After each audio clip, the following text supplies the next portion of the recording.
I'll get started. Everybody when you are, go ahead. Sweet. Morning, folks. Appreciate you coming here to start the day off. I'm Jerod Brennen. I am currently a senior sales engineer at SailPoint, an identity and access management vendor. Over the course of the 20 years that I've been doing this stuff, I've done day-to-day implementation, management. I've had a couple of teams that have been mine. I've done third-party risk assessments, pen testing, loved web app pen testing. A lot of that on the enterprise side. I've also got a lot of consulting experience, so helping people figure out how to do this stuff. So what I put together today is kind of the trifecta of this is what it's like to do this stuff day to day, mixed in with a blend of information that you'd be provided by consultants teaching you how to do this stuff, mixed in with all the other nerds and geeks I get to talk to on the back end who are actually building technology to address some of these challenges. It would have been about mid, I guess, in my career. I was working for a very large retailer in Columbus, Ohio, and we were tasked with deploying and managing an identity and access management platform for 3,000 office workers, something like 60,000 retail workers, seasonal especially, right? If anybody works retail, you know it's in and out. And our goal was to automatically provision and deprovision accounts on the day somebody showed up. Because at this retailer, people would show up, they would think they were going to do one thing, find out the job was something else entirely, and then they'd quit before orientation was done. So we had to have them provisioned before they showed up and then deprovisioned before lunchtime. And we could only do that with the tech we deployed. But I learned a lot in that time, and so what I want to share with you today is just lessons learned. I don't know if the slides are going to be available after. I think the organizers are putting them out on the website, but if not, hit me up. I'm real big on sharing and teaching, and so you can have this stuff. Just let me know. I have to get the buzzword bingo out of the way. And there is method to my madness here. How many folks, if you look at your organization and what you do day to day when it comes to identity, how many of you are making decisions as a company based on digital transformation? Trying to move faster, trying to change how you engage the customer? All right. How many of you are more on the zero trust side, right? We've expanded a little too quickly. Maybe we've got some looseness in our permissions and privileges, and we're trying to rein all that in order to contain possible threats, to get ahead of possible data breaches. Anybody making those? If I had to ask which ones are retail and which ones are government, I think I could pick the two. What I learned early on, before I went into retail, I was at a public utility. The public utility I worked for was very risk averse. And the changes that they made in their environment, anytime we deployed a technology, it was to reduce risk. And in some cases, right, it's a matter of physical safety, right? If somebody gets into a SCADA network and screws around with nuclear reactors, that's a loss of life, right? That's a disastrous scenario. At retailers, right, we just sell t-shirts, we just sell hammers. People are willing to move much more quickly and take a lot more risks. When you are making changes to your identity program, it's critical that you understand the people that you're talking to in the different leadership roles, because not everybody's got the same risk appetite. And you already have an idea, just from show of hands, you already have an idea of what messages are going to resonate with your leadership. Keep that in mind as we go throughout the rest of the talk. This one gets away from leadership and gets more to the day-to-day, right? The people who are doing this stuff hands-on.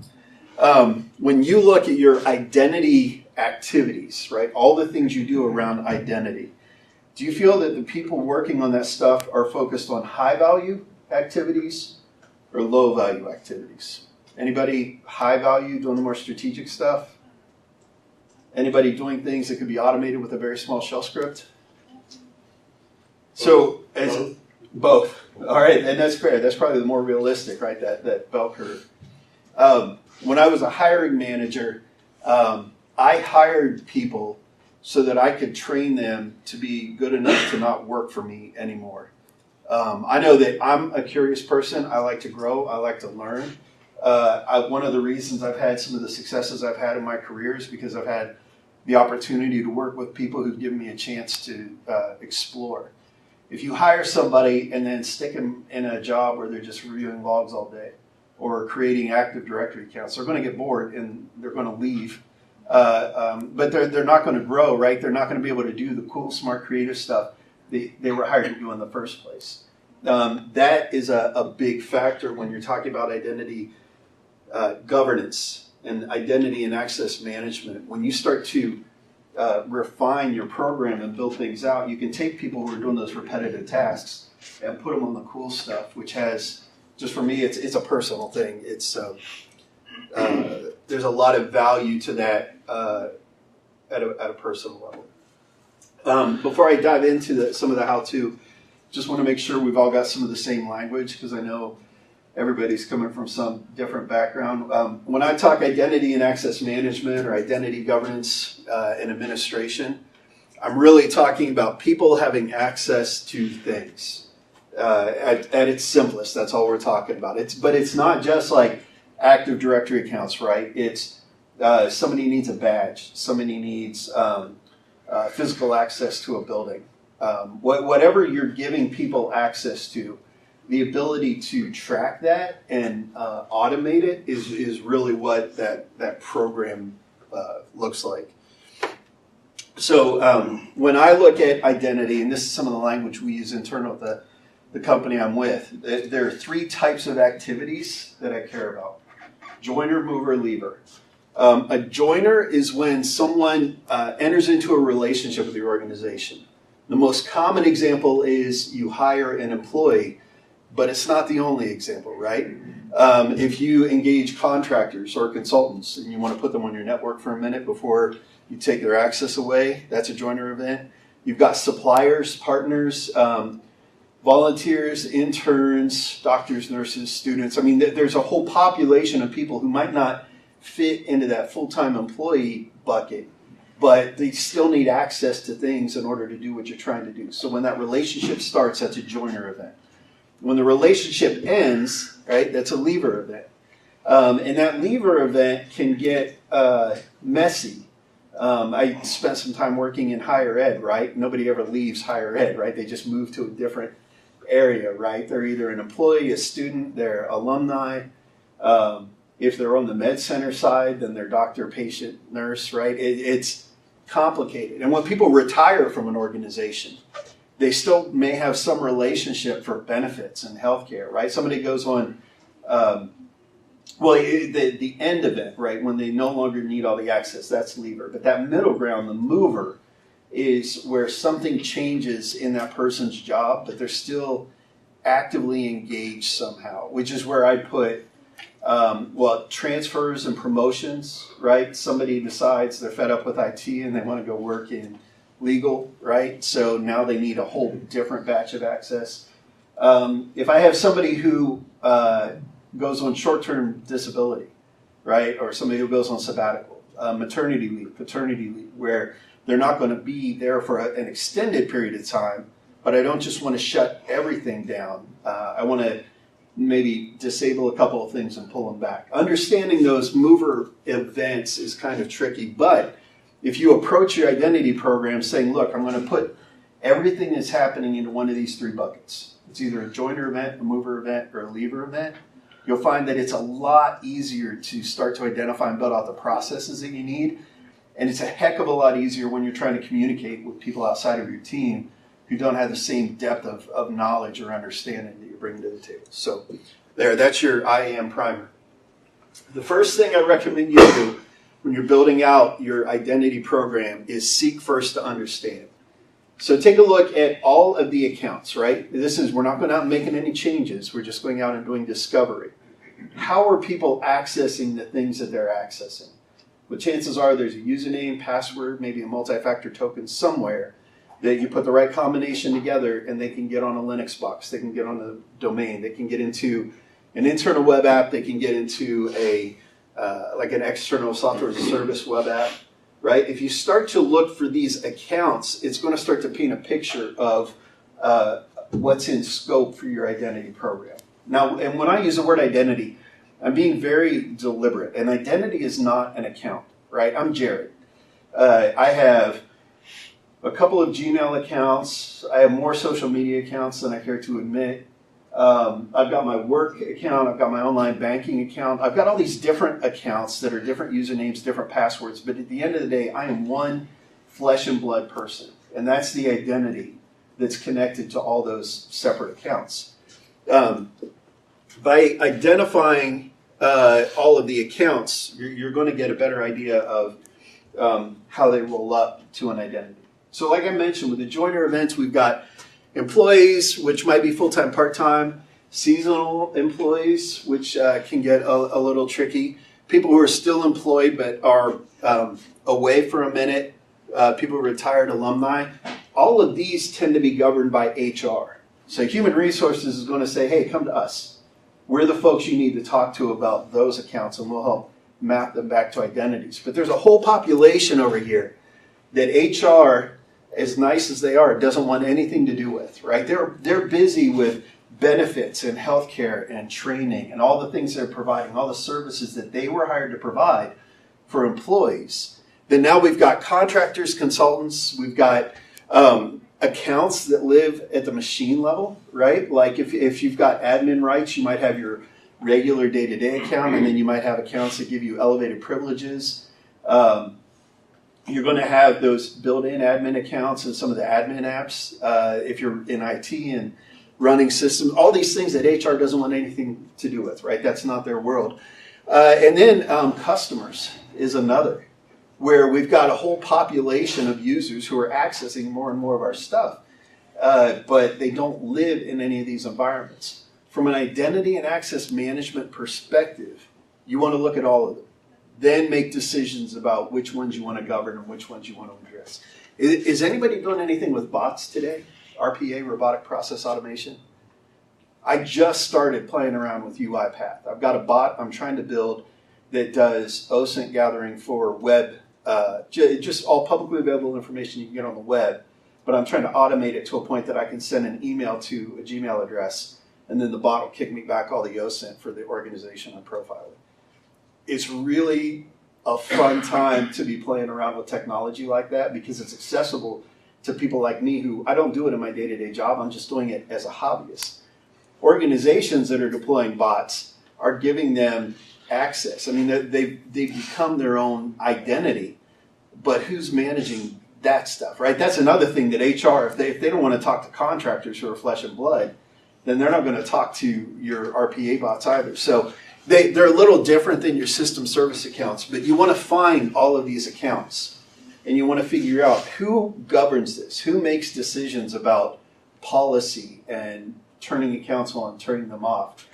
Start there, and then you're going to follow. It's kind of like a breadcrumb trail, right? Because the accounts are likely going to live in a directory.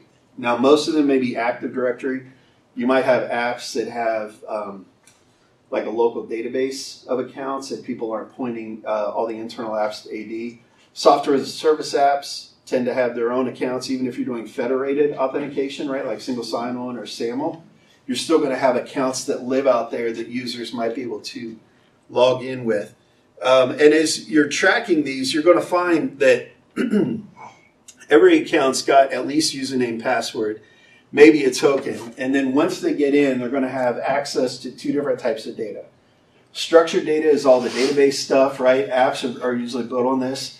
Unstructured data is like file shares, email, and that's, I saw Varonis up there, right? I know there are vendors in the space who have ways of looking at that. They can help explain it in even more detail, but this is what we're saying. What can these accounts get to? What can they access? It's going to be one of these two types of data. And then you're going to find that there are accounts that have the ability to create and destroy system-level objects. They can create and delete user accounts, these privileged accounts. They can do more, and we talked about bots and service accounts.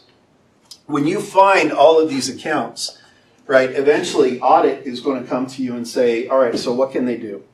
Are all the accounts that are turned on supposed to be turned on? Are all the accounts that have access to things, do they have the appropriate level of access? When we talk about all the IAM universe, all the things that are in scope that are connected back to these accounts, that's what I'm talking about, all these activities.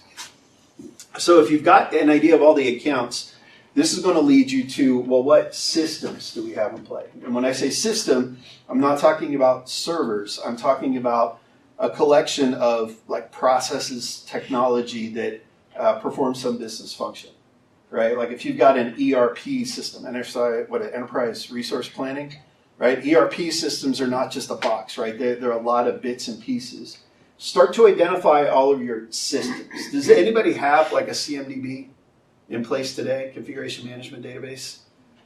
That's shops that go down the ITIL path where you're trying to build that consistency of your operations. They tend to grab this info. So you may have people at your organization who already have a complete list of all the systems that are in scope.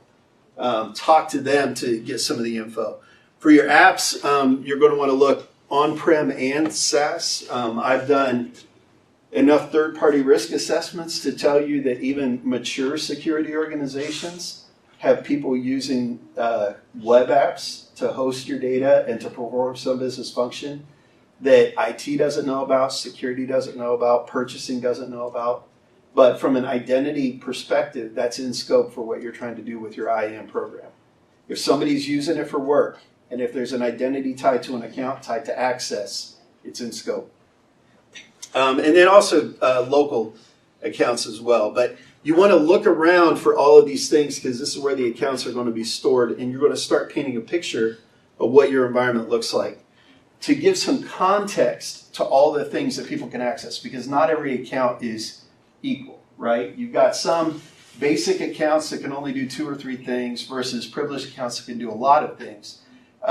In the middle, there's this notion of, how do I say it, like data classification and users who have different levels of access based on their job. Does anybody have like a data classification policy in place already?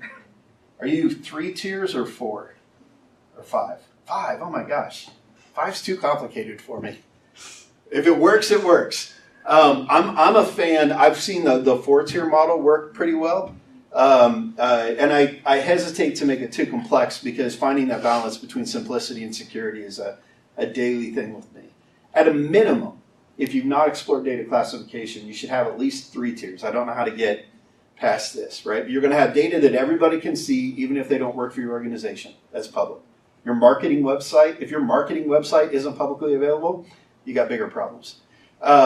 Internal data is stuff that if you work for the company, you're allowed to see it, right? But if you have certain data sets that are restricted to, like doctors and nurses can only see medical records.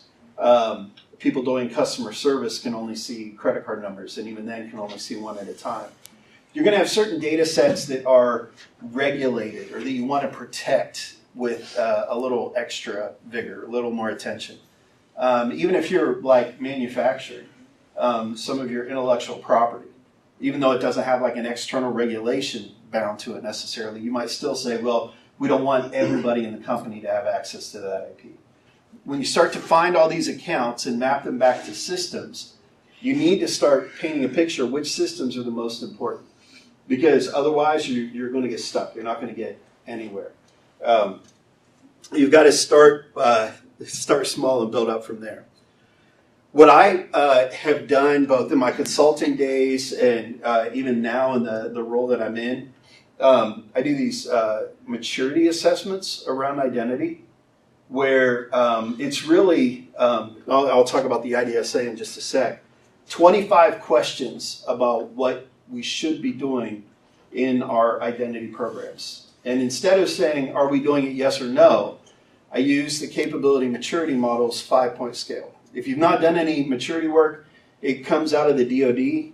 I think it's at Carnegie Mellon now. But you've got 5 tiers of how well are we doing it. With 1 being individual heroics, literally 1 person at the company who knows how to do it. I was doing a PCI self-assessment for someone when I was consulting. They were trying to figure out credit card security and wanted somebody to come in who'd done it before. And as I'm doing it, I got to the point about terminating accounts. If somebody has left the organization, PCI says you got to turn off their access. This is pretty common in a lot of public standards and frameworks. So I asked my contact, who does this? Oh, that's this one guy. I don't even remember his name, this one guy. So we go to his desk, and he's not there. It's close to lunchtime, something maybe he just left early for lunch. So I asked the person in the desk next to the empty desk, I'm like, hey, is so-and-so here? No, he's not in today. Oh, is he in like later this week? No, I think he's on vacation. All right, well, while he's out, whose job is it to turn off accounts when people don't work here anymore? And I get this deer in headlights look. And the guy says, I don't know, he's the only one who's got access. He's the only one who knows how to do it. Number one, that's not going to pass an audit. But number two, that puts you in a bad way from a security perspective if somebody leaves angry, right? And if somebody leaves with intent to do harm, leaving their account on until somebody gets to it just opens you up to risk. And from a maturity standpoint, that's at level one, right? That's, you got one person who can do it and you know the risks are there, but you're accepting them. As soon as you write this stuff down, you get to level two, repeatable. And it's repeatable because you can hand that document to somebody else and say, here, you do it. And that way, if you're out, you can have it back up, even hopefully if it's their first time doing it. As soon as you introduce some sort of automation, like a PowerShell script, a Python script, now you're at that level three. Now, not only do you have consistency, but you've taken human error out of the equation. It's automatically going to flow from A to B to C. As soon as you start tracking metrics around the thing that you're trying to do, that's a 4. Metrics give you the ability to say, hey, we're doing all this stuff month in, month out. Are we getting better? Are we actually doing what we set out to do? If you don't measure it at some point, you're never going to improve. You might not even be doing what you think you're doing. But if you get to a level 5, optimizes, that's when it's so seamless that it's not disruptive to the business at all, right? Things just work. Stuff just flows. If somebody needs access to a thing, they get it and they're able to do their job. And then when they don't need it, it's gone and they don't even notice. So not every organization wants to be at a 5 because you can imagine 5 can get expensive, which is why you've got to go back and say, well, what's in scope? What's the most important? If I can't do everything, unless you're one of those rare organizations that has infinite budget, infinite staff, if I can't do everything, then I'm just going to focus on the stuff that's the most important to the business, or I'm going to be focusing on the stuff that's the highest risk. 25 questions where I say, where are you today and where do you want to be? And then I give that to the leadership and say, all right, these are your answers. I'm not an auditor. This is not my opinion. This is what you said. What are you going to do about it? It's a great tool. And you can all do a self-assessment. Every one of you can go out and build your own little self-assessment tool in like an hour. It's just a spreadsheet, and then have that conversation with your leadership and get to that point that you've got an idea of what you want to do. So all of that is discovery, the accounts and systems, the data classification, and the self-assessment. At that point, you're ready to start engaging people outside of IT. I like to start with a steering committee, put people on the hook with expectations that you're actually going to participate. You might do it once a quarter. You might do it twice a year, depending on what folks are comfy with. It's all company culture. Even if you just do it once in 2020, one time, you're already moving that needle, right? You're getting better. You do want people with the technology bend on the steering committee because they're going to be doing a lot of this work. But you want people with C in their title because they're going to be the ones making decisions about who's working on what and where are we spending money. CIO, CISO. If you've got dedicated people doing identity work, you want them at the table. Some director level where it could be the person over AD, it could be the person over application development. Wherever you're creating user accounts, you want somebody with that director level vision at the table. And then you also want people who are doing this stuff day to day, because what I find without fail is the people at the top have a different opinion or understanding of what's happening than the people who are doing it day to day. And it's like that game of telephone. It's got to go through so many layers that by the time it gets up to the top, that message isn't always as clear as it can be unless you put all these people in a room around a table and have them talk it out. You also want people who are there from the business, because if your steering committee is only IT, you're missing it. You're not connecting with the people that we're here to help. Now the business, you're going to have line of business people, depending on what your business is, how you make money, how you provide goods or services to the customer base. You want some of these line of business leaders there, but you also want, ideally, HR. That's a given. I like to have legal there, especially as we see more and more privacy laws coming to bear. Legal's role is becoming even more and more important. And audit. Auditors are your friends. I said it. Engage audit early and then say, look, we're trying to get better. Is what we're doing lining up with what you're looking for? If you've got a steering committee that's got a pretty good mix of these people and you give them that maturity assessment, it totally changes how you approach building out your program. Because now instead of fighting for one thing or another thing, they're saying, oh yeah, we already decided that this is the most important thing to the company. What do we need to give you to make that happen? How can this happen this year, next year? But that's first step, the committee. And then once you've got that committee, you want to ask some uncomfortable questions, like who owns identity? Do you have an answer for that at your company? Who owns identity at your company? Yeah, it's a tough one. And it's not necessarily that there's just one answer, right? Human resources may say, look, we own identity for employees, but we don't own accounts. Well, good. All right, now we're having a conversation. Now we're making progress. The accounts are all the technical teams. But you want to start with who owns identity, because this concept of governance, of making decisions about what's going to happen, that's ultimately going to roll up to an owner. And I'm not a fan of ownership by committee. If you put two people and say, well, they co-own it, then when something goes south, it's a finger-pointing game, right? I thought they were going to do it. No, I thought they were going to do it. Usually, if you can get down to like a title, you don't have to put a name, but like director of HR, VP of HR, right? If you get that level, you'll get a good list of owners. And then you want to start identifying some of the activity. What do you do around joiner, mover, leaver events? Well, who actually does that? Who creates Active Directory accounts at your company? Who resets passwords? Who handles benefits, right? I mean, you already know the answers to some of these questions, but you want to write it down, because if you've got all that information you've collected in the discovery of all these systems and apps, you're going to find that there are things that you just assume, for example, that people are going into your software as a service apps and turning off accounts for people who've left the company. Are they? So who's responsible for what? This is more like a technology leadership. Are we a cloud-first organization? That term is very distinct. It's got very specific meaning. Is anybody here using that language internally? Cloud-first? I dig it. How long has your company been in business? 5 years? Asking me? Yeah. Long time, 50 years. 50. So you're ahead of the game. Organizations that go cloud first say, we're going to put stuff in somebody else's data center, right? Unless we absolutely have to do it in ours. When I talk to, I've got friends up in Columbus who work for startups that are in that 5-10 year range. They don't want spinning platters, which, I know we don't have magnetic disk so much anymore, but that's still the term they use, right? They don't want any technology in-house. They want everything to be somebody else's problem because they just want to focus on the business. And you're going to see that trend continue, and that's going to impact how you do this identity thing. Because if you're building your program for the old way of doing things, and your leadership is saying, look, we don't want this stuff in our data center. We want everything in the cloud.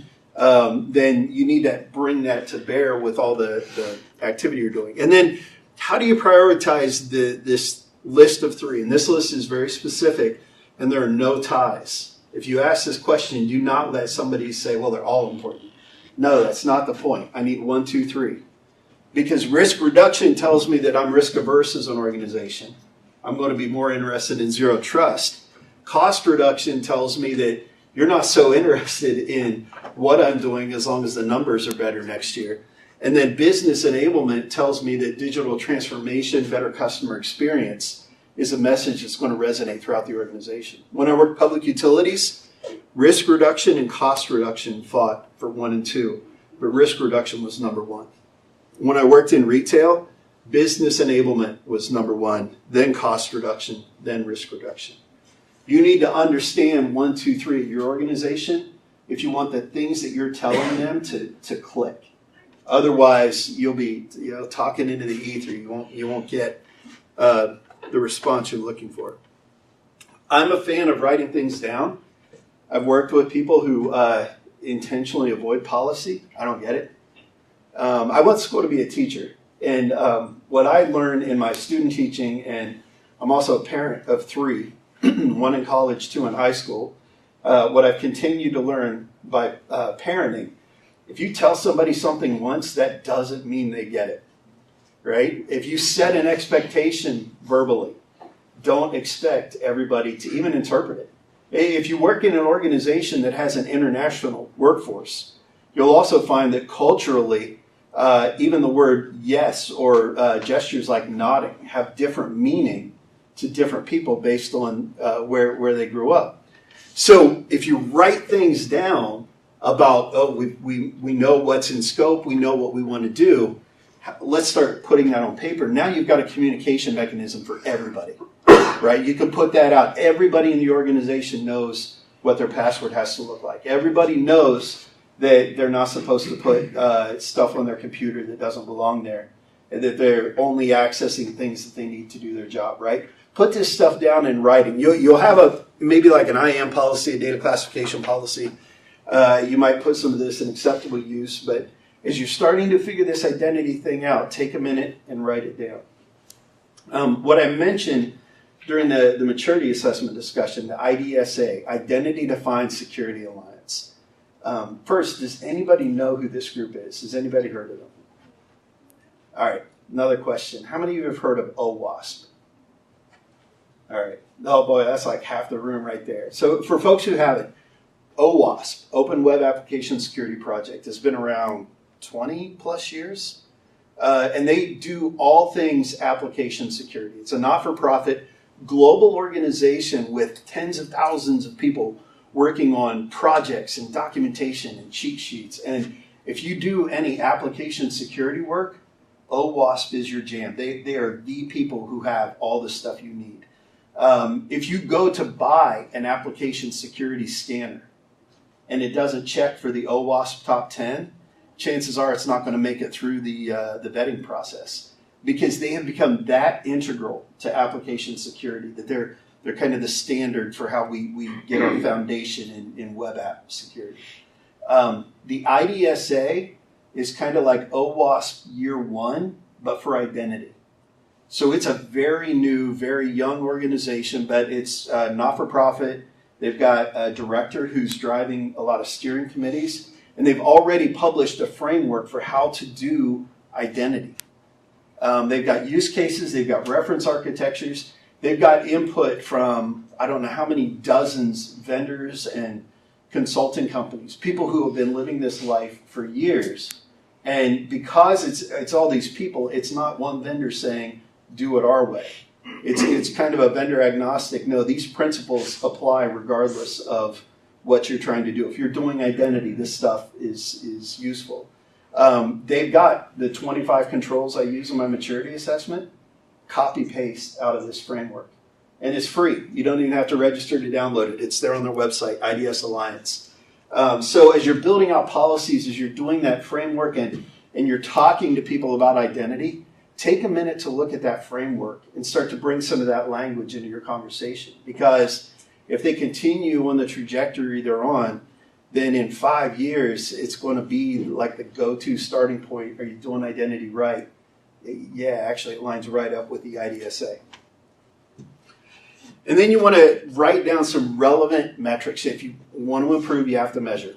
I don't know a way around it. And I say relevant because depending on your audience, not everybody cares about the same numbers, right? If I'm looking at antivirus numbers and I say, yeah, I've got 99.7% coverage of all my Windows machines that are running the latest engine with the latest definitions. Your CEO doesn't care. Never will. That as soon as you said AV engine, you lost them, right? But if you can say over the past month we've had 0 help desk tickets related to malware, which means that we're not paying for people to clean up problems that we've automated through technology. Okay, now you're talking my language, right? You're saving money. I appreciate that. But you flip that around. The people who are doing this stuff day to day, they want to be recognized for all the work that they're putting into it. And that's fair. You should be doing that. If somebody is spending all their day creating accounts and resetting passwords, track that and give them credit. And then as you start to go down the path of improving your IAM program, you can go to those numbers and say, yeah, we used to have this many password resets a day, which resulted in this many phone calls to the help desk. When we automated that password reset functionality, that number dropped. Now, look, that's a lot of time and money we're saving. We're able to take those people on the desk and put them on more complicated tasks because they're not doing something we could do with a very small shell script. So understand your audience, and then always, always, always try to figure out what's the business problem that this technical solution is addressing, right? Get in the habit of mapping stuff back to the business. To my point with the antivirus, right? Yeah, security people, we don't want infected machines on our network. We understand at our core that that is bad.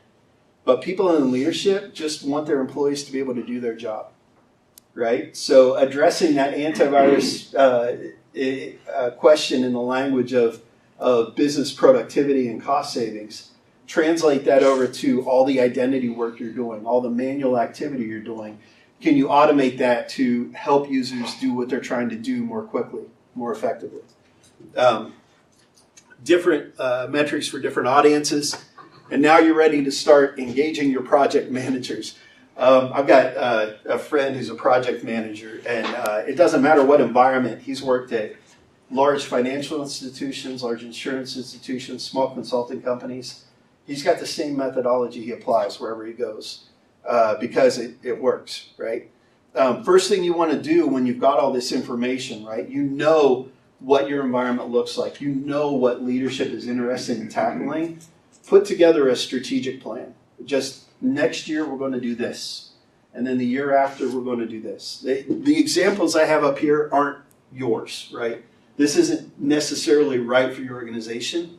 You've got to take the info from that maturity assessment and say, all right, what's the most important thing for us to do this year? If you're getting hammered by audit about disabled accounts belonging to, or active accounts belonging to terminated employees, then just automating deprovisioning is going to be a huge deal.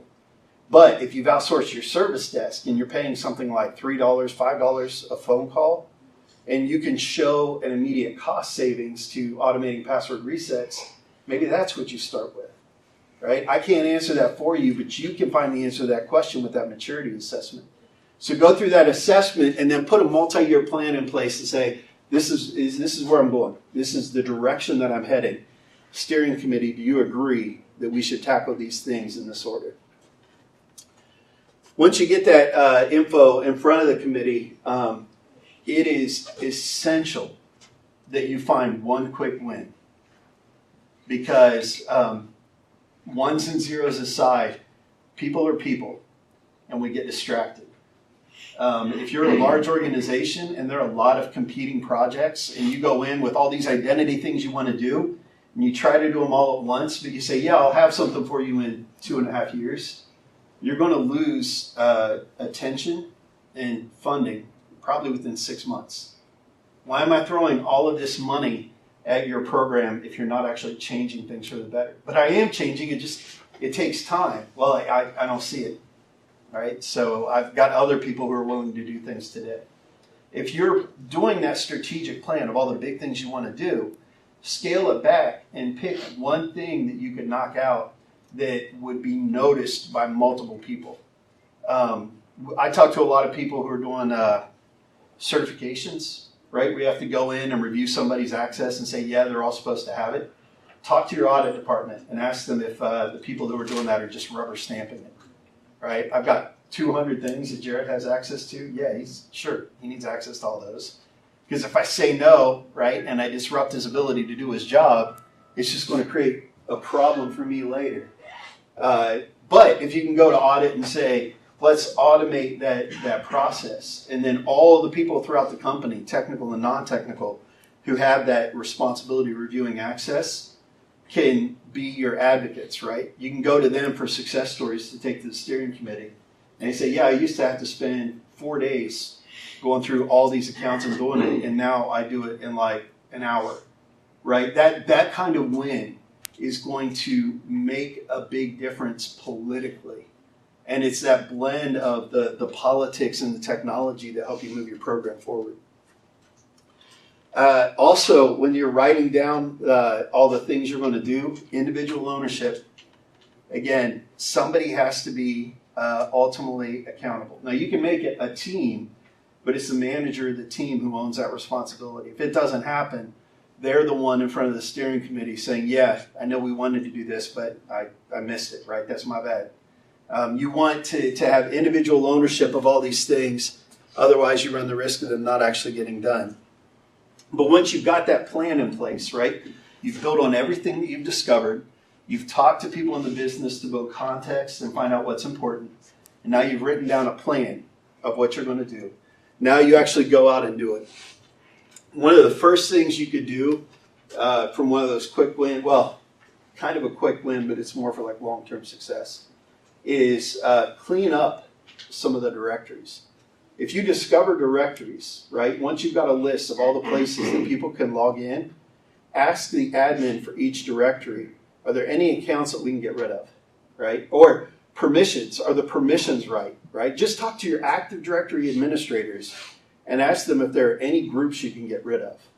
Because as you start doing all this identity stuff, as you start building on all these accounts and tying things together, if you've got garbage, right, if you've got bad data, number one, you're going to be building that bad data into your system. And number two, you're going to be spending a lot of time building things that you don't need, right? What's Marie Kondo, right? Do y'all know the joy, right?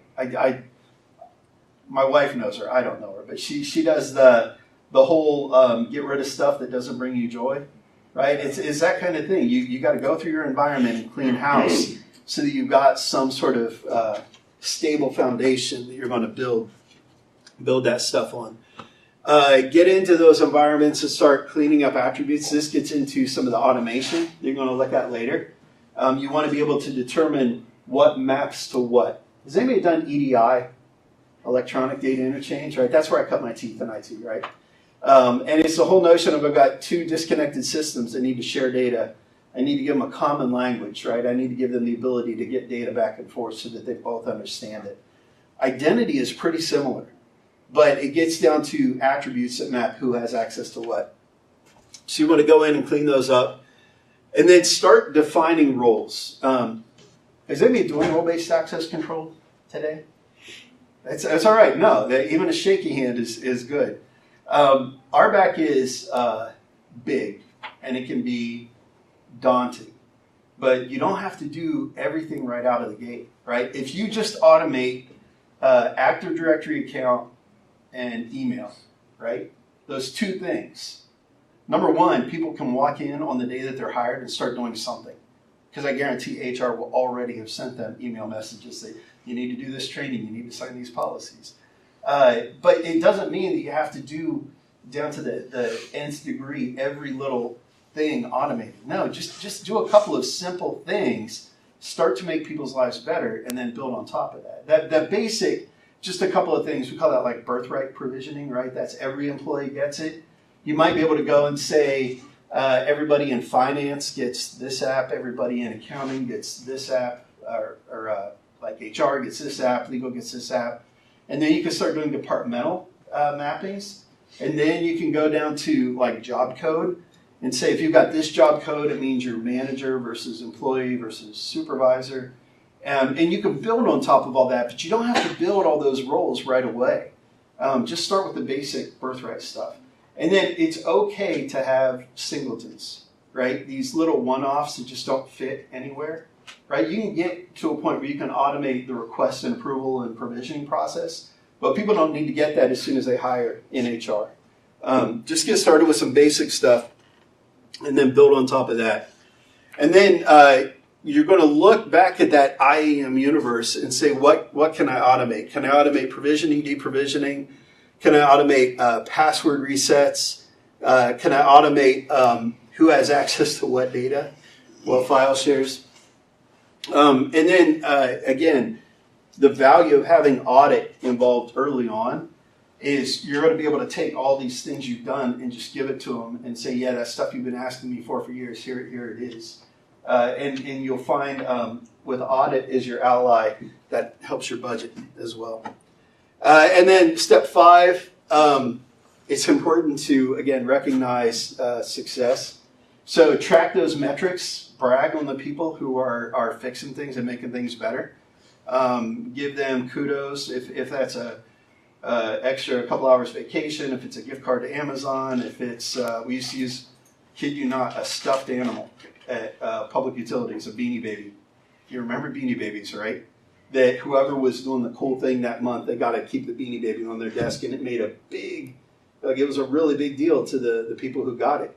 Whatever your corporate culture is, whatever gets people going, take a minute to recognize when they have those successes. Track your progress in your assessment. Give that info back to the steering committee. And then every time you've got some success story, somebody saying, look, I didn't know what you guys were doing, but after you did it, this is how it changed my job. It made it so much easier for me to do the stuff I was hired to do in the first place. Grab that. And then pizza and beer at the very least. It goes so far to just give people some simple token of gratitude to say, look, I appreciate it. Because, I mean, every one of us, we go home at the end of the days, we've got friends, we've got family, we've got pets, we've got things that we do outside of work. We are not our job. And that's true for every single person that you're going to be looping into this project, to these efforts. So recognize them, right? Give them credit for the work that they're doing, especially if you've got them staying late or working weekends or taking this on top of other work. Take time to give them that recognition. I can't emphasize that enough. And then the last step is, I lied. It's not a project, right? That the whole program thing doesn't really have a finish line. You just get to a point where the cycle starts over again, the wheel of Ka. Sorry, anybody seen Dr. Sleep yet? I'm a big Stephen King fan. My wife and I saw it this week and loved it. But the whole notion of when you get everything to a point you feel like, yeah, I've got it, go back and do that discovery again. What's changed, right? Have any of you started using SaaS applications at your company in 2019 that you did not use in 2018? No, it's kind of a wordy question, but I guarantee that things have changed over the last year for you. Things have probably changed over the last month. Things may be changing today while you're here at this conference. So you have to keep going back to ask people what's changed, what's different, and then go through that cycle again to make sure that your program is covering everything it needs to cover. And then just a few questions where I'm out of Columbus, right? We're a Blue Jackets family. So the Gretzky quote is a hockey thing. But start to ask yourself, is there a way we could be doing things differently? Are there things that we're not even considering or planning for yet? Like I wish I could remember who it was. Somebody pitched this idea to me. What if we started like at 8 o'clock in the morning, we had a job that ran that gave people access. And at 5 o'clock, another job ran that took all that access away. And from 5 p.m. to 8 a.m., it didn't matter if they wanted to log in, they couldn't because we disabled their access. Not just disabled, we actually stripped it away and gave it back. And my initial thought was, that's crazy, why would you do that? But the more I think about it, I'm like, boy, there's work-life balance, there's reduced risk of compromise of people attacking you after hours. But, I mean, it's risky. But if that's something that your company wanted to do, right, or if you want to get away from passwords entirely, right, whatever the thing you're trying to do, you need to incorporate kind of that future thinking, that direction into your identity program. Anybody ever been to Identiverse? Bookmark that. If you're doing identity, or if you've got people at your company who are doing identity, Identiverse is a multi-day conference for some of the best identity professionals around the world. They all descend, I think it was like in DC earlier this year, and all they talk about is identity stuff. So some of it's going to be stuff like this, right? How to build a program. Some of it's going to get really deep into protocols, and depending on what your jam is and what you're looking for, you've got options. But things to look at is artificial intelligence and machine learning are disrupting a lot of industries. I worked for a firm that did accounting, and they bought a cybersecurity company that I worked for because they knew that accounting was going to be entirely different in a few years, thanks to this technology. Well, it's coming into play in how some of you probably already have some different tech, probably like your SIM technology, threat hunting tech, deployed doing some of this already. So stuff like that, go to Identiverse, or at least look up the talks after the fact and see what people are talking about. And then take that back to your steering committee and say, I'm looking ahead, this is something we need to concern ourselves with. So take a minute to get out from behind your desk and talk to people. Once you understand what you're talking about, write things down and put it into effect with your project management team. Take a minute to celebrate the small wins and then go back through the cycle again. It'll help you move the identity program forward.